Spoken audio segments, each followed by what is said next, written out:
하나님은 치유의 하나님이십니다. 여러분 혹시 이 초코파이를 아시나요? 국민 간식이라고 할 수 있을 정도로 유명한 초코파이입니다. 아마 다들 한 번쯤은 드셔보셨을 것 같은데요. 이 초코파이 광고 중에 정말 유명했던 노래가 있습니다. 말하지 않아도 알아요.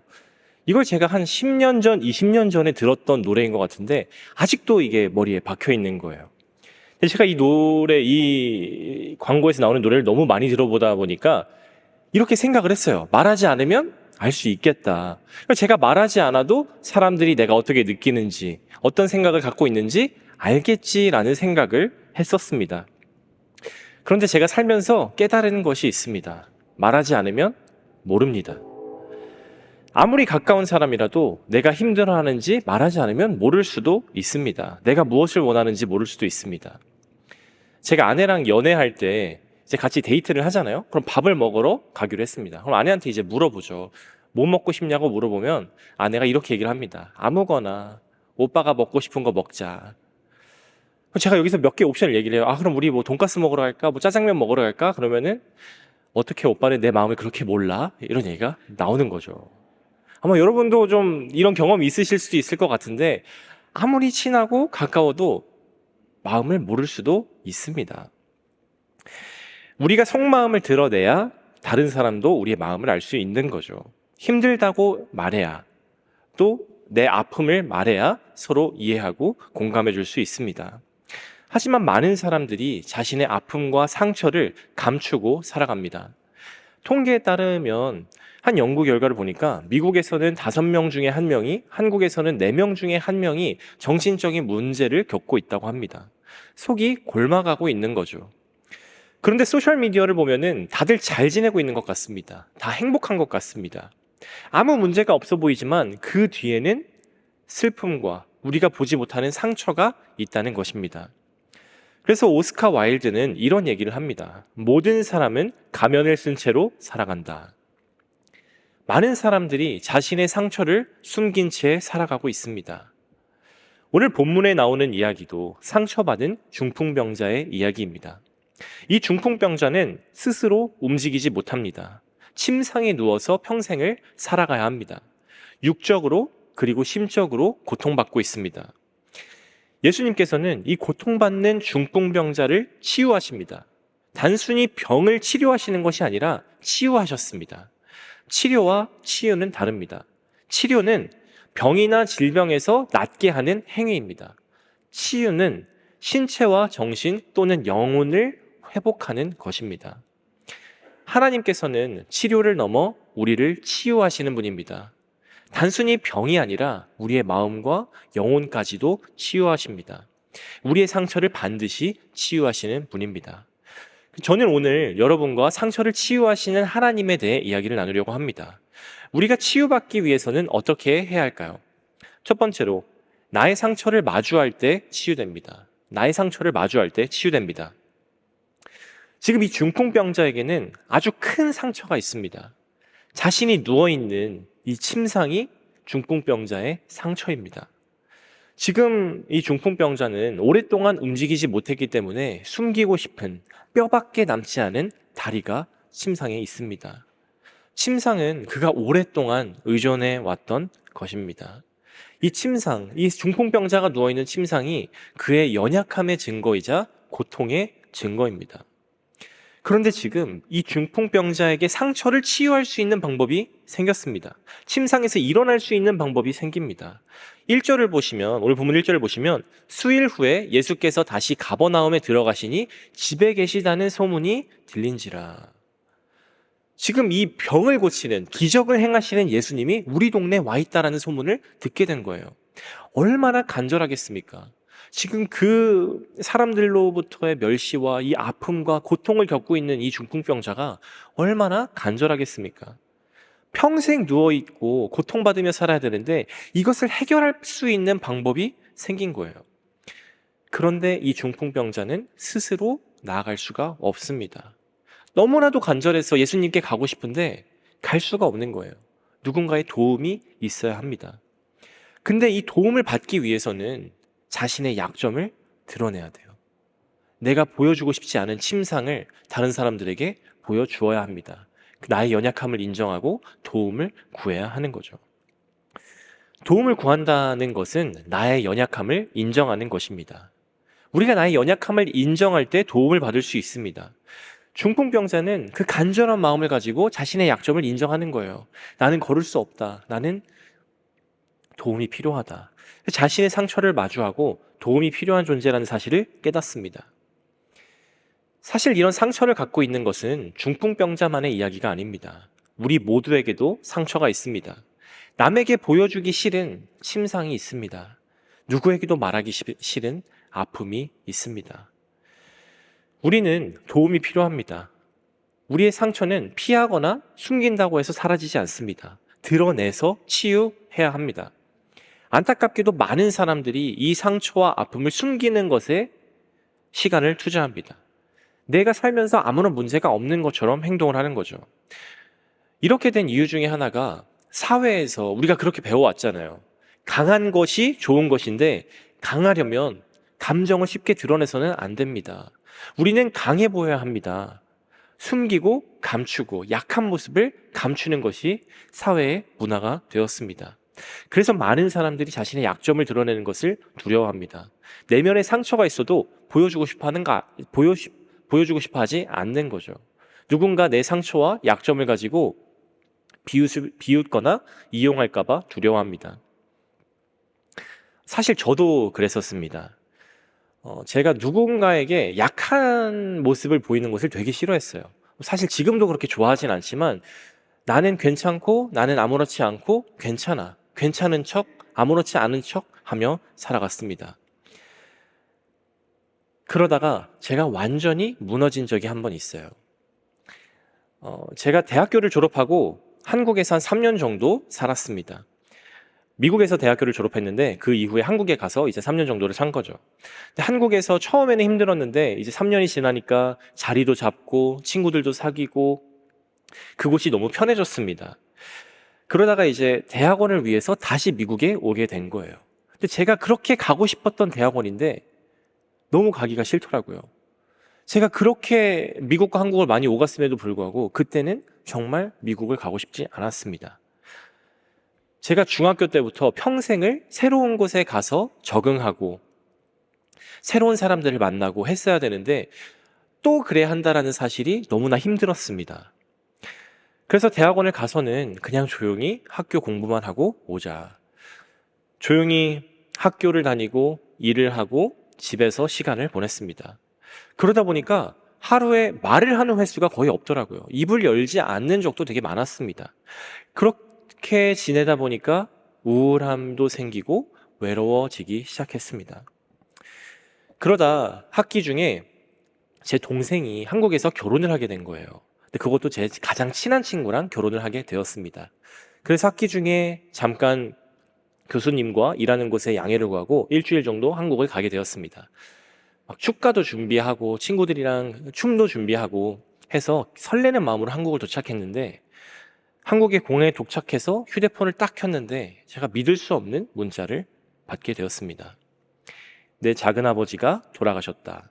바로 장례식으로 와라. 공항에 내려서 그 메시지를 받고 너무 충격을 받아서 어떻게 집으로 내려갔는지 기억이 나지 않습니다. 저희 작은아버지가 사남매 중에 막내였어요. 막내.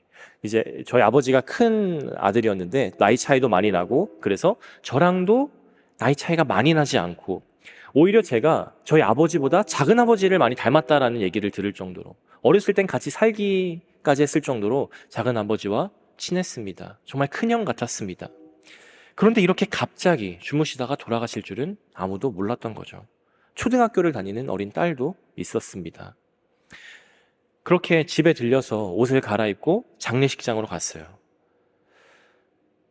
그리고 장례식장에 도착을 해서 저희 할아버지를 보자마자 눈물이 쏟아졌습니다.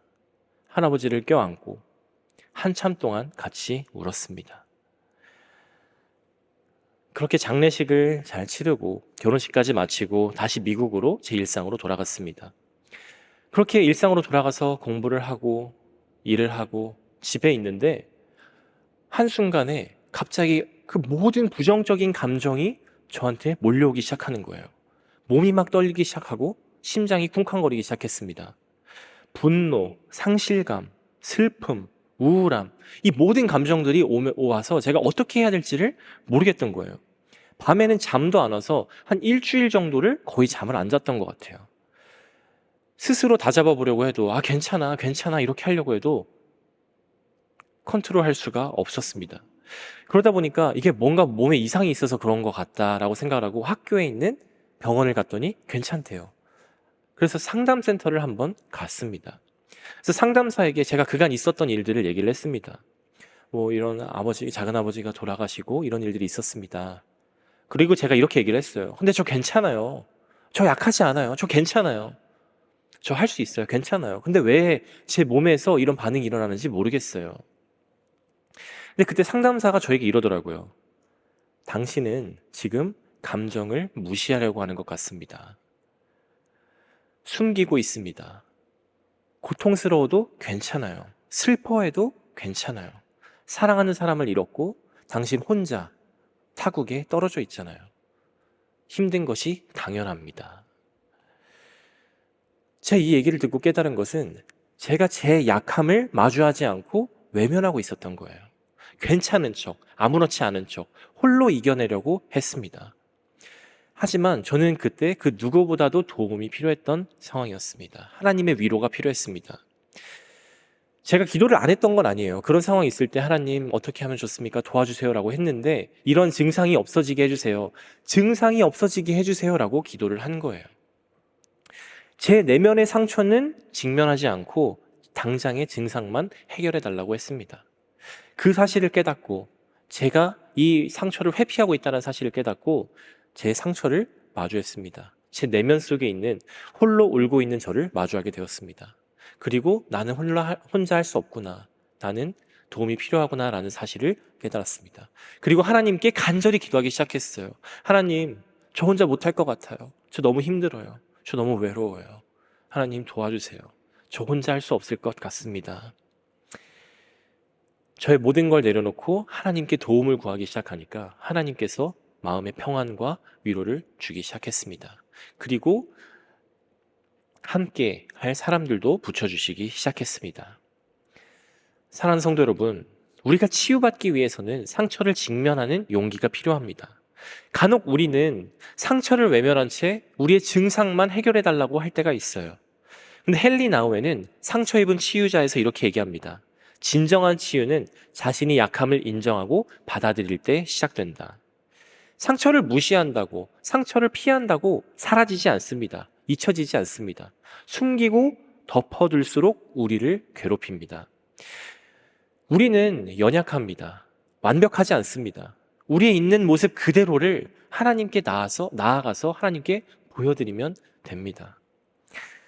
저는 우리 성도님들이 약함을 드러내는 것을 두려워하지 않았으면 좋겠어요. 상처를 마주하고 하나님께 도움을 구하세요. 하나님은 우리의 아픔과 상처를 외면하지 않으십니다. 우리의 상처와 아픔을 아시고 반드시 치유하십니다. 우리와 함께 하십니다. 저는 우리 성도님들이 하나님 앞에서 강한 척, 괜찮은 척 하지 않으셨으면 좋겠어요.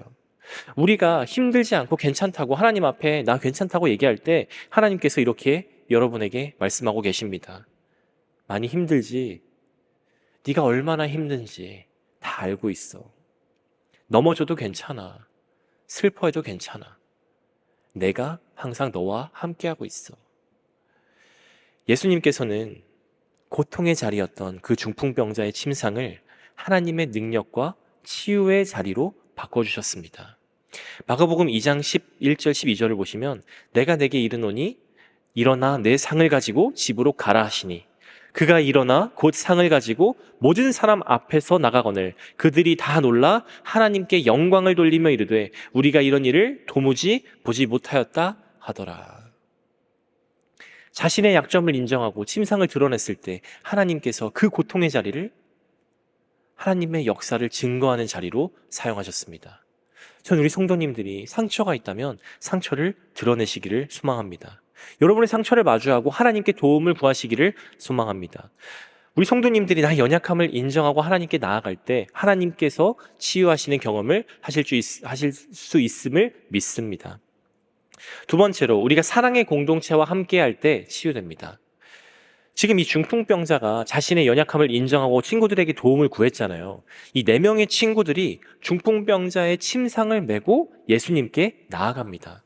3절을 보시면 사람들이 한 중풍병자를 4사람에게 메워가지고 예수께로 올세. 이게 정말 놀라운 일이죠. 4명의 친구들이 중풍병자를 메고선 같이 가고 있는 거예요. 근데 저는 이 모습을 보면서 이 친구들의 우정이 정말 대단하다고 생각을 했습니다. 믿음과 희생의 관계죠. 신뢰와 사랑의 관계입니다. 공동체의 사랑이 실현되고 있는 거예요. 지금 친구들이 중풍병자를 데리고 예수님이 계신 곳으로 가고 있습니다. 근데 그곳에 이미 사람들이 가득한 거예요. 2절에 보니까 그렇게 쓰여 있잖아요. 많은 사람이 모여서 문 앞까지도 들어설 자리가 없게 되었는데 예수께서 그들에게 도를 말씀하시니, 사람들이 너무 많아서 도저히 친구를 데리고 갈 수 있는 방법이 없습니다. 예수님께로 갈 수 있는 방법이 없어요. 사실 이 모여있는 사람들이 얼마나 다 간절하겠습니까? 지금 막 지나갈게요 하면서 갈 수 있는 상황이 아닙니다. 그래서 친구들이 이렇게 생각을 하는 거죠. 내 친구 치료 받아야 되는데, 예수님 만나야 되는데 어떻게 하지? 그러다가 한 친구가 이런 의견을 냅니다. 우리 저 뒷길로 돌아가서 지붕 위로 한번 올라가 보자. 지붕 위로 올라가서 지붕을 뚫고 내려가 보자. 이런 말도 안 되는 의견을 냅니다. 정말 말도 안 되는 얘기죠. 어리석고 위험한 계획입니다. 하지만 이 친구들의 간절함과 끈끈함이 이 무모한 생각을 행동으로 옮기게 만듭니다. 중풍병자를 들쳐매고 뒷길로 올라가서 지붕 위로 힘겹게 올라갑니다. 지금 집 안에는 모든 그 많은 사람들이 예수님의 이야기를 조용히 듣고 있어요.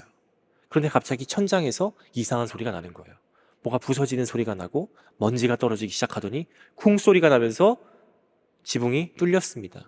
그리고 그 사이로 누워있는 사람 하나가 줄을 타고 내려오고 있는 거예요. 모든 사람들의 시선이 주목되는 상황입니다. 지금 이 상황이 중풍병자와 이 친구들이 정말 많은 위험을 감수하고 하고 있는 일이에요. 여러 걱정이 있습니다. 이 중풍병자 친구들은 그렇게까지 해서 내려갔는데 쫓아내면 어떻게 하나? 예수님께서 거절하면 어떻게 하나? 이런 생각을 하고 있습니다. 그리고 이 당시에 이렇게 병이 걸린 것은 죄에 대한 결과라고 생각을 했어요. 그러니까 이 중풍병자와 친구들이 같이 있는 것만으로도 저 죄인과 함께하는 사람들이다라는 인식을 심어주게 되는 거죠. 특히 이 중풍병자는 자신의 약점, 자신의 상처를 이 많은 사람들 앞에서 드러내야 되는 상황입니다. 내 약점과 치부가 드러나는 상황이잖아요. 거기다가 이 중풍병자는 잘못하면 죽을 수도 있어요. 지붕에서 내려가는데 친구들이 힘을 없어서 놓치거나 떨어뜨리면 그대로 큰 부상을 입거나 자칫하면 죽을 수도 있는 거죠. 그럼에도 불구하고 친구들을 믿습니다. 그럼에도 불구하고 이 병상에 있는 친구를 예수님 앞으로 내려보냅니다. 저는 이 본문에 나오는 중풍병자와 내 친구들의 이야기를 보면서 이 사실을 깨달았습니다. 우리가 예수님께 나아가기 위해서는 함께 해야 되는구나. 때로는 무모함이라고 생각될지라도 주저없이 나가는 것도 필요합니다. 혼자는 못하지만 함께라면 할 수 있습니다. 이 내 친구가 중풍병자를 들것에 태워서 나아갈 때 같이 나눠서 들잖아요. 각각 자신의 힘을 보태서 나눠서 들고 있습니다. 서로의 짐을 들고 함께 예수님 앞으로 가는 것입니다. 서로의 짐을 나누어 든다는 것은 단순히 물리적인 수고를 의미하지 않습니다.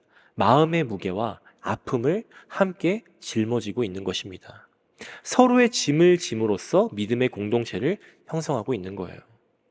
하나님은 공동체를 통해 우리를 치유하십니다. 헨리 나우에는 공동체에 대해 이렇게 얘기합니다. 공동체는 우리가 연약함 속에서도 사랑받고 받아들여진다고 느끼는 곳입니다. 우리가 서로의 상처를 함께 마주하고 사랑으로 치유해 나아가는 과정 속에서 우리는 더 깊은 연대와 참된 사랑을 경험하게 됩니다. 우리는 공동체를 통해 예수님께 받은 사랑을 실천하고 경험할 수 있습니다. 그래서 갈라디아서 6장 2절에서는 이렇게 얘기합니다. 너희가 짐을 서로 지라 그리하여 그리스도의 법을 성취하라. 공동체는 서로의 짐을 함께 지며 함께 나아가는 여정입니다. 함께 예수님께로 걸어가는 여정입니다. 우리 모두가 각자의 상처와 짐을 가지고 있습니다. 때로 혼자 나아가는 것이 정말 힘들 수도 있습니다. 그래서 예수님께서, 하나님께서 우리에게 가족과 친구, 교회 공동체를 주셨습니다. 우리가 서로의 상처와 아픔을 감싸 안고 예수님께 나아갈 때 진정한 치유를 경험할 수 있습니다. 존 오트버그 목사님은 우리가 다른 사람들에게 침상을 보이고 서로 도움을 주고받을 때에만 치유가 가능해집니다 라고 얘기를 합니다. 저는 이 교회가 치유의 공동체가 되기를 소망합니다. 서로를 정죄하고 서로를 아프게 하는 공동체가 아니라 함께해서 함께 예수님께로 나아갈 수 있는 그런 치유의 공동체가 되기를 간절히 소망합니다. 마지막으로 믿음으로 나아갈 때 예수님께서 우리를 치유해 주십니다. 5절에 보시면 예수께서 그들의 믿음을 보시고 중풍병자에게 이르시되 작은 자야 내 죄사함을 받았느니라 하시니. 이 중풍병자랑 친구들이 지붕을 뚫고 내려가는 게 정말 무모한 일이라고 했잖아요. 그럼에도 불구하고 나아갑니다. 지붕을 뚫고 내려갑니다. 왜 그랬을까요? 예수님께서 반드시 이 친구를 치료해 줄 것이라고 믿었기 때문에 그렇습니다. 예수님께서 반드시 치유해 줄 것이라고 믿었습니다. 상처를 치유하고자 하는 간절한 믿음이 있었습니다. 우리도 이런 간절한 믿음을 가져야 합니다. 이 중풍병자의 간절한 믿음은 오직 예수님께 나아가고자 하는 절박함에서 나오는 거죠. 중풍병자와 친구들은 단순히 병에 치료받고자 앞에 간 게 아니에요. 그곳에서 예수님께서 무엇인가를 해주시겠다라는 전적인 신뢰를 갖고 나아갑니다. 예수님께 맡기는 것입니다. 우리도 삶에서 어려움이 찾아오잖아요. 몸이 아플 수도 있고 경제적인 어려움에 부딪힐 수도 있습니다. 관계 속에서 어려움이 생길 수도 있습니다. 그때마다 우리는 하나님께 간절한 믿음을 가지고 나아가야 돼요. 간절한 믿음을 가지고 예수님께 나아갈 때 예수님께서 우리를 치유해 주십니다. 그런데 오늘 이야기를 조금 더 깊게 들여다보면 놀라운 반전이 있습니다. 중풍병자는 분명히 이 육체적 회복을 위해서 나아갔잖아요. 못 걷고 있는 그 중풍병자는 걷고 싶었고 자신의 병이 치유되기 위해서 예수님께 나아갔습니다. 두 발로 걸어 일어나 걷는 것이 간절한 소망이었습니다.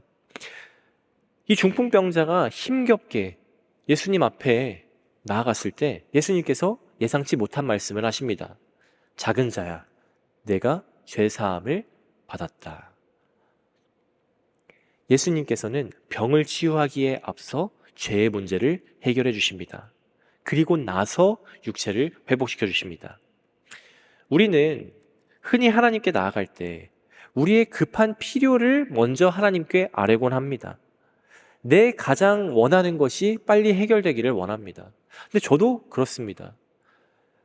가족 간에 누가 아프면 하나님 우리 가족, 우리 누구 아프지 않게 해주세요. 이 문제가 해결되게 해주세요. 사업이 잘 안 되고 있으면 하나님 이 사업이 잘 되게 해주세요. 내가 지금 당장 원하는 것을 하나님께 가지고 가서 기도를 하잖아요. 그런데 하나님께서는 우리의 욕구가 아니라 우리의 필요를 먼저 보십니다. 예수님께서는 이 중풍병자가 겪고 있는 육체적 아픔을 아셨어요. 얼마나 고통받았고 그 수많은 조롱과 멸시를 다 아십니다. 그의 마음의 상처도 아십니다.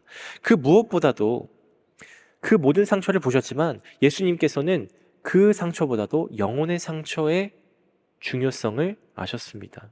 육체적 아픔이 아니라 그의 영혼이 먼저 회복되어야 함을 아셨습니다.